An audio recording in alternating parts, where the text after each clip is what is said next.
Hey everybody, it's me Albatross. Welcome to Where Are the Children, Part E2, where I'm going to be finishing up the thrashing of Anthony Fauci. So if you didn't watch the Part E1, please go back and watch my last video before this video to get the first part of the information. Now, I understand that it's hard for a lot of people to accept that we were lied to and that we were basically held hostage for like 2 years as a result of a virus that may or may not have been man-made. But that's not really the point of the video today. And I also know that we have all been programmed to believe that government officials that are megalomaniacs and power hungry are things of the past, things that haven't happened or don't happen in the United States, that our country is somehow above this corruption, At least that's what we've been and and for all intents and purposes, our Constitution was made that way to prevent corruption. And oh my god, that's like a whole nother video that I'm not getting into. I'm not going to get into the politics in this video today. But I just wanted to say, you see, Anthony Fauci has been caught red-handed lying to everybody. And if you go back to some of the Congress hearings, like about a year after the COVID outbreak, if you go back and listen to some of those, the rhetoric is insane. It is insane. He is basically telling Congress or the Senate that things cannot go back to normal until everyone gets vaccinated. I mean, we all remember this, when they were like really pushing it. Everyone get vaccinated so we can get rid of this as quick as possible. Even in the hearing, there was like another senator or congressman that spoke up, interrupted everyone, who wasn't Anthony Fauci, who said things will go back to normal when the Senate and Congress is 90% vaccinated. It's like, what the hell does that have to do with the American public going back to normal? Like, it's like not like he was holding them hostage too. You know what I mean? He was holding us all hostage. Like, he was literally in a recording in his own voice, out of his own mouth. He expressed that he was trying to make life as difficult as possible. Why? So we would throw away, this is his words, not mine, so we would all throw aside our ideological bullshit and get the vaccine. I'm quoting him now. You want to work at Facebook? Guess what? You got to get the vaccination. You want to work at Walmart? Guess what? You got to get the vaccination. Like, that was his plan. Like, he was caught planning this. And it just astounds me that how these politicians can just get away with it. And then when they're caught red-handed, they go to face their responsibility and they can just sit there and gaslight and give a whole bunch of like straw man, logical fallacy, bullcrap answers to the highest forms elected officials, the highest officials in government, and then just get away with it.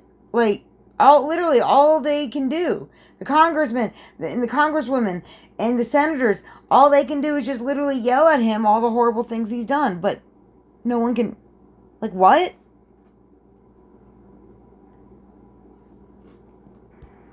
Can you imagine if we had caught, like, someone say, like Putin or even Donald Trump on a recording saying some crap like that? Well, shoot, we would be in a war. Either abroad or as a civil war, but, like, you know what I mean? Like, so since he's basically been caught, in a recording, like, he's been caught being, like, a megalomaniac control freak. Let's try to put, like, our minds in his mind. Like, if we were megalomaniac politician control freaks, right? Not necessarily in his, but just any megalomaniac. And let's say they had a secret agenda that they wanted to insert into the public, right? Well, the political party you would most likely go after would be, or infiltrate, would be the political party that is most a threat to you and the things that you are trying to impose. So, like, let's take the Democratic Party, for example. Like, the things that they stand for, like, let's put aside what's actually going on and all that other stuff and the crappy funding. Let's put all that aside for a minute. Just think about, on a basic level, what, like, the Democrats stand for. It's actually quite,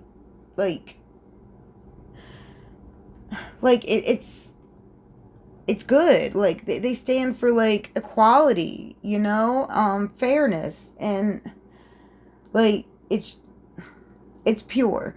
And what happened to it?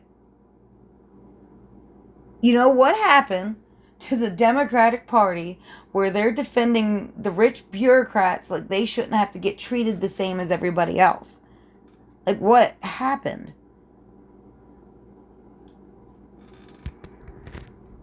Well, in my opinion,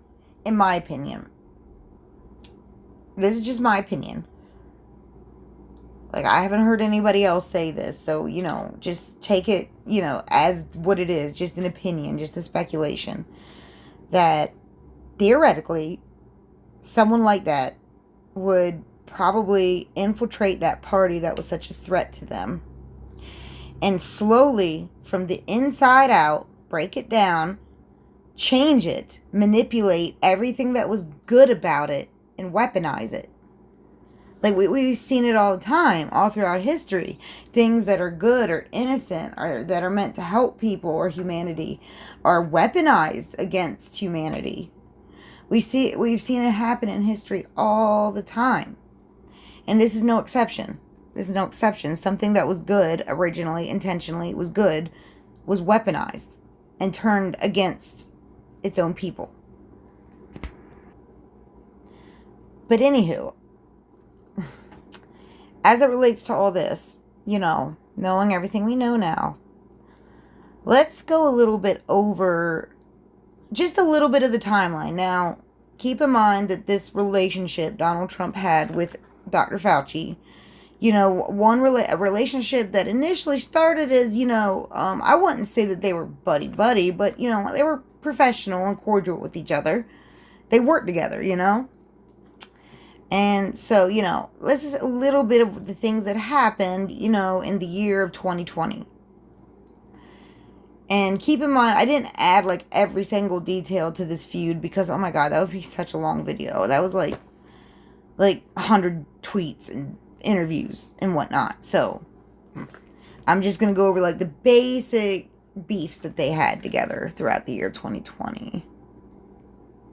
But I do have the whole timeline of their beef linked in my description if you want to go read the whole entire timeline and all the different things that were said between each other. Okay, in public. So, here we go. January 20th, first case of the first strain of COVID is found in Washington State. And then Trump and the White House, they established their coronavirus task force. And coordinating with Fauci. Well, fast forward just 1 month later. 1 month later, Donald Trump is already calling it out. And, once again, they like to always, make it left or right, which is tiresome, but, which... I mean, if you think about it, all these controversies, it always seems like it always starts with the media. You know what I mean? It always starts with media narratives. And that's what's getting old. People are still fighting with each other based on the same media narratives. But anywho, I'm sorry. I'm getting off track here. So Fauci, I don't know who Fauci's always talking to when he says this. I know Trump like to tweet his stuff, but I think Fauci's like talking to news outlets, or maybe he's tweeting too. I'm not really sure. But anywho, he defers commenting on Trump's hoax comment and says there's no need to change anything that you're doing on a day-by-day basis. Keep in mind, this is still several weeks before the full shutdown began. And then, almost a month later, Trump slams Fauci for his warnings to the Senate regarding reopening too quickly. Oh, I'm sorry, this is a couple months after the shutdown officially began. Right, this tweet. Right here is a month before. Right here is 2 months after the shutdown. Because Fauci was trying to say that, we shouldn't reopen things in schools too quickly. At this point, school had been closed 2 months. Almost school had already been closed like a couple months at this point. And Trump was getting irritated because it's like, it can't keep these kids away from school. It got, and I don't think he realized how ridiculous it would get. Or he would have gotten rid of Fauci to begin with, I think. But anywho, now we're in the summertime, and Fauci's talking about cancer. He's already planning ahead, already planning the future shutdowns of everything, And Trump tweeted against it. And keep in mind that even though Trump was in office at this point, the media was still very much anti-Trump. So, summer 2020, Fauci discourages people from attending public events, and he specifically discouraged them, of course, from attending events like Trump's fireworks display at Mount Rushmore. So it's already he's already kind of given jabs at Trump, at the president of the United States, using United States media. And I'm glad Trump realizes it now, because at this point, I don't think he quite realized how, much control the deep state had over all this. I think maybe he thought that they just didn't like him personally because of, how upfront he was. But no, this has all been, hopefully he realizes that now, it was all Planet propaganda. Which, listen, I don't really like Trump myself. I really don't. I don't like the comments he makes about women. I really don't like him much as a person. But, I absolutely love what he's doing right now. So, sorry. The only thing I will say is I hope he does go after the Republicans also that are involved in the child trafficking. But anywho, I'm getting off track here. So yeah, then Fauci is saying that he hasn't actually briefed Trump. So basically, let me back. July 9th, Trump says Fauci made a lot of mistakes, but calls him a nice man, which is actually pretty fair coming from Trump, because Trump can be pretty brutal, especially when people are dissing him in public. But keep in mind that at this point, everyone loved Fauci. Fauci was a hero in everyone's eyes at this point. And Trump was very much hated. So, Trump's trying to trying to work with him, trying to work with what he's, in his mind, Trump's mind, I'd like to think, maybe, that it's okay, because usually he doesn't give a crap what people think, but when it comes to, what the Americans want in general, he's always been very on, you know what I mean, that's what I like about him. He really does try to put, what the people want first. And people at this point were wanting Fauci. So he was trying to, play ball with him. But to a point, though. Because, oh, God. Of course, Fauci's not pleased with how things are going. Not pleased with how Trump's handling it. And all this other stuff. And go to September. Fauci's unsure when he meant that claiming the country is rounding the corner. keep in mind, schools are shut down. Oh my God. And already in September, he's planning ahead to 2021. Just like he planned in the summer to not open things up, he planned in September 2020. It's like, oh no, things won't go back to, quote, normal till 2021. And my question is, how could he possibly know this? Like, any good scientist or doctor knows how wildly, like, unpredictable and how many variants go into these things. And it's funny because he can't really he's unsure about, like, when about the virus, but yet he's sure things can't go back to normal till 2021. This is September, 3 months before 2020. How can he know that? Like, he's basically saying that this is his agenda without saying it. Okay, and this is a quote from Fauci. There were times I was out there telling the American public how difficult this is, how we're having a really serious problem, you know? And the president was saying it's something that's going to disappear, which obviously is not the case. So there was and is some disagreements in what we say and what comes out in the White House. And now, yes, he was right that it's not just going to go away. However, though, that wasn't really the point. Whether it goes away or doesn't go away, you know, life needs to resume. And he's literally like gaslighting the whole country. The whole country. And, you know, a month later, giving more passive-aggressive, subtle jabs at Donald Trump. You know, says that he hasn't come to one of his task force in months. And he keeps listening to that other guy, Atlas, that, you know, that the media hated at the time. Said he didn't, you know, wasn't qualified. And he adds that he hasn't directly spoken or interacted with Trump in some time.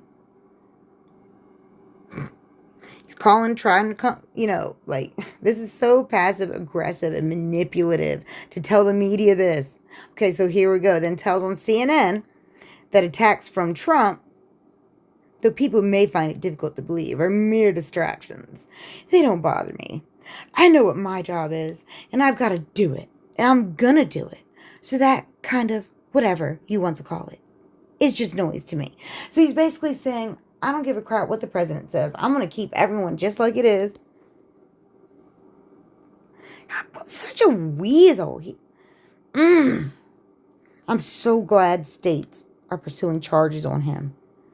Oh yeah, and okay, I want to go over this briefly. His pardon was backdated all the way to 2014. And a lot of people are wondering why that is. Well, I have an idea. It may have something to do. I mean, I don't know. I'm just speculating here. About the horrendous gain-of-function research that was going on. And isn't it funny? When he got pardoned by Joe Biden, he's like, oh, I appreciate it, but I committed no crime, you know. And, like, you know, they already had their story in place that, like, you know, they were going to say that, you know, because they thought Trump was going to take revenge on them. But you can't, like, how could he take revenge on you if you did nothing wrong? Like, I mean, it is kind of like you're admitting you're guilty. I mean, in my opinion, why would you pardon someone, you know? Specifically to 2014. I mean, why not just, I mean, you know, I don't know. But it may have something to do, yeah, with the gain-of-function laws that were taking place at the time. Now, the gain-of-function laws have, like, been updated and all this throughout time. Because, you know, but... Oh, yeah. Of course, Woody Harrelson comes out now that it's popular to do so, and talks about how evil Fauci is. Of course, I don't know. Maybe he was saying it before. I don't remember it, but I could be wrong. I don't really keep up with the celebrity gossip much. I don't really like it that much. But that's just me. But yeah. Yeah, Woody Harrelson going on about the AIDS crisis. You know what was evil, Woody? It was the fact that he was testing that on children, on foster children. Yeah, so you may have thought it was horrible for all your buddies that died, but I think it's horrible for the poor foster kids. He was Anywho. Anywho. So, yeah. But let's go back to this. And I'll briefly talk about the gain of function thing. But this article was printed just a few days ago, I think. It'll be linked below. So, anywho, according to hold on, let me see what magazine this was. Okay, I'm sorry, I don't remember which magazine it was, but it'll be linked below in the description. Anywho, but according to them, they said that Fauci has been a favorite punching bag for conservatives, including over vaccine mandates during the COVID-19 pandemic, which anti-vax advocates criticized as overbearing. Just listen to how they word this, guys. Like, listen, like, as if anti-vax advocates, are... Yeah, he poor Fauci. Poor Fauci. He was the punching bag, right? He was the punching bag. That's infuriating. Anywho, Fauci, who took over the head of NIAID in the mid-1980s, was given a preemptive pardon by former President Joe Biden on his last day at the White House. Amid fears once President Trump returned to office, he would be subject to charges that he lied to Congress. Why would he fear that? Why would they charge him for lying to Congress if he didn't lie to Congress? I wonder how Congress feels about that. I'm being sarcastic. Go look at the hearings and you will see why he could possibly be charged for lying to Congress. They make it at like Trump's doing it out of revenge, but he actually did lie to Congress. I mean, he did. It's on record. It's on public record. Anyway, and then they go on to say, once inaugurated, Trump pulled Fauci's taxpayer-funded security detail. Yes, thank you for adding that. Yes. Thank God he did. We shouldn't be paying for that crap. Heck no. These states can still sue him. He's okay. This is back to Woody Harrelson. But there's a lot of issues with being pardoned that I don't think Biden took into consideration, or Fauci took into consideration either. I think he just wanted anything to protect him because he knew it was coming. It's just a bummer that someone had that kind of power for so long and was such a fucking monster. What a hypocrite. Meanwhile, Harrison fawned over Robert Kennedy Jr., Trump's new health secretary, calling the notorious anti-vaccination advocate heroic and a man who cares deeply. I hope so. We need someone who cares. I really hope so. But anyways, Congress has a specific definition to what gain-of-function research is. Let's read it. One of two things. One, may be reasonably anticipated to confer attributes to the following viruses, influenza, MERS, or SARS, such that the virus would have enhanced pathogenicity or transmissibility in an organism. 2, involves the enhancement of potential pandemic pathogens or related to risky research with potentially dangerous pathogens. I mean, pretty straightforward, like, no research that makes diseases more deadly or more easy to catch. Like, you would think that'd be common sense, right? Well, the NIH doesn't think so. They have a whole different definition on their website, and they literally say that this is the definition regardless of what U.S. policy says. Go ahead and read it. I mean, like, it's wild. Like, their reasoning is there's also loss of function, and that's in the same. No, it's not. It's not the same research. Like, stop it. Stop it.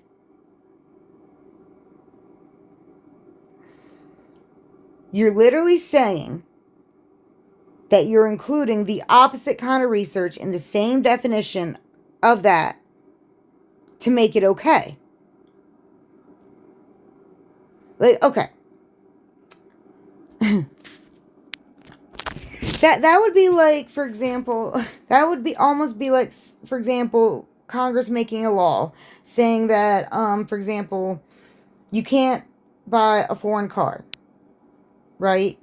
And then someone making up the definite saying that putting foreign cars into domestic cars under the definition of domestic cars. Because, and like using a reasoning that, well, it's here in America, so it's domestic. You know what I'm saying? Like, it's just, they're twisting the definition, an actual definition of a horrible type of research, a very specific type of research, and they're applying it to like all researches, like involving viruses and things like that. It's wild. It's wild. And Congress called him out for this. Congress called him out, or the Senate called him out for this.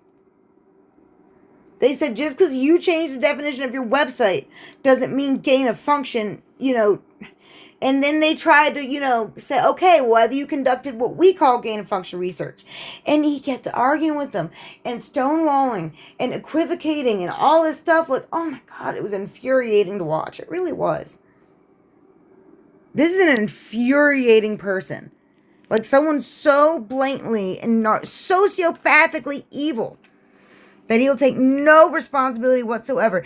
Doesn't even have remorse. That's like the very definition of sociopathic. Like even if you truly didn't believe you had any responsibility in it, like you should still be like you would still think to hear like, but I wish I could have done better. I did the best I could. I wish I could have done better, but I could. No. It's like flat out denial. Just like Mayorkas, which is who I'm going to be talking about in my next video. So, please stay tuned. Thanks for listening.